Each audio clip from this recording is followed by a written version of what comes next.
Hola, ¿qué tal? Bienvenidos. Hoy vamos a meternos de lleno en un tema que es, sin exagerar, vital para cualquiera que trabaje en la industria de alimentos en Perú. La Ley de Promoción de la Alimentación Saludable. Vamos a analizarla a fondo, punto por punto. A ver, pensemos por un momento. Hoy por hoy, ¿qué es lo que de verdad decide si un nuevo producto la rompe en el mercado o se queda en la estantería? No es solo el sabor, ¿eh? Es si cumple o no con una ley. Una ley súper específica que vamos a desmenuzar hoy. Muy bien, vamos al grano. El objetivo de esta sesión es claro. Vamos a repasar esos puntos críticos, esos que sí o sí vienen en un examen o que en el día a día del trabajo marcan toda la diferencia. Son esos detalles que como profesionales tenemos que dominar. Ok, para entender cualquier regulación, lo primero es lo primero. Hay que conocer sus cimientos, la estructura legal, porque sin eso es como querer construir una casa sin planos. Vamos a ver los pilares de esta ley. Entonces, la pregunta es obligatoria. ¿Cuáles son exactamente esas normas que forman este, digamos, ecosistema legal?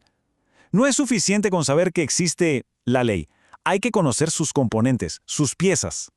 Y aquí lo tenemos, es como el mapa del tesoro. Lo más importante es entender la secuencia. Tenemos la Ley 30.021, que es la ley madre, el punto de partida de todo. Luego el Decreto Supremo 017 del 2017, que digamos la aterrija, la hace aplicable. Después el 012 del 2018, que nos trae la herramienta más visible, el Manual de Advertencias, o sea, los famosos octógonos. Y ojo, uno que a veces se nos pasa, el 015 del 2019, que es clave porque ajusta las exclusiones. Cada uno tiene su porqué. Perfecto. Ahora pasemos a una pregunta un poco más conceptual, pero ¿qué es la base de todo esto? La ley gira alrededor de una idea central. ¿Cómo define el reglamento eso de alimentación saludable? Y miren, lo realmente interesante de esta definición está en las palabras que elige. Fíjense bien, preferentemente en estado natural o con procesamiento mínimo. Esto no es casualidad. Esta definición ya nos da una pista clarísima de la filosofía de la ley, de hacia dónde apunta. El espíritu de la norma es fomentar el consumo de alimentos menos procesados. Ahí está la clave. Bien, llegamos a un punto que siempre genera dudas y que es un clásico de cualquier evaluación: el alcance. ¿Para quién es esta ley? Y, casi más importante, ¿quiénes se salvan? Y esta es una pregunta 100% práctica, de cancha.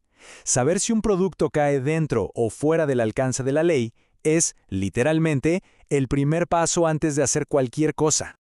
Aquí está el resumen perfecto. Por un lado, la ley le cae a casi todo el mundo en la cadena de alimentos procesados. Pero la clave, y aquí es donde vienen las confusiones, está en las exclusiones. Ojo con esto, ingredientes culinarios como el azúcar o el aceite, solitos no llevan octógonos. Lo mismo pasa con alimentos para regímenes especiales o ciertas fórmulas infantiles. Conocer estas excepciones es fundamental para no cometer errores. Ok, ya tenemos la base legal y a quién le aplica. Ahora, ¿cómo se lleva esto a la práctica? Porque la ley no es solo un documento, se ejecuta con estrategias bien concretas. Entonces, la pregunta es directa. ¿Cómo ataca el problema la ley? ¿En qué frente se enfoca?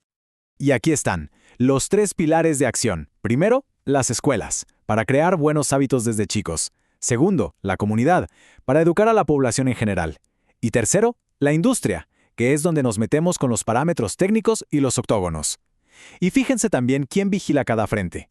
Minsei Minedu en las escuelas y un actor clave para nosotros en la industria, Indecopi, que es el que pone el ojo en la publicidad. Y ahora sí, llegamos a la parte más famosa, la más visible de la ley, las advertencias publicitarias. Sí, los conocidos octógonos. Pero a ver, aquí va una pregunta para ir un poco más allá. Todo el mundo conoce los octógonos, pero la regulación de la publicidad es mucho más que eso. ¿Qué otras tácticas de marketing quedaron prohibidas para proteger a los menores? El punto crucial aquí es entender el objetivo. La ley busca cortar de raíz los ganchos emocionales dirigidos a menores. Así que adiós a los juguetes en los empaques, adiós a los deportistas famosos o a los personajes de dibujos animados promocionando productos con octógonos. Y por supuesto, se refuerza algo básico. Nada de hacer afirmaciones de salud que no se puedan probar. Indecopi está muy atento a esto.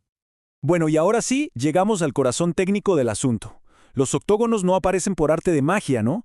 Responden a números, a valores muy específicos que cualquier profesional del sector debe tener muy presentes.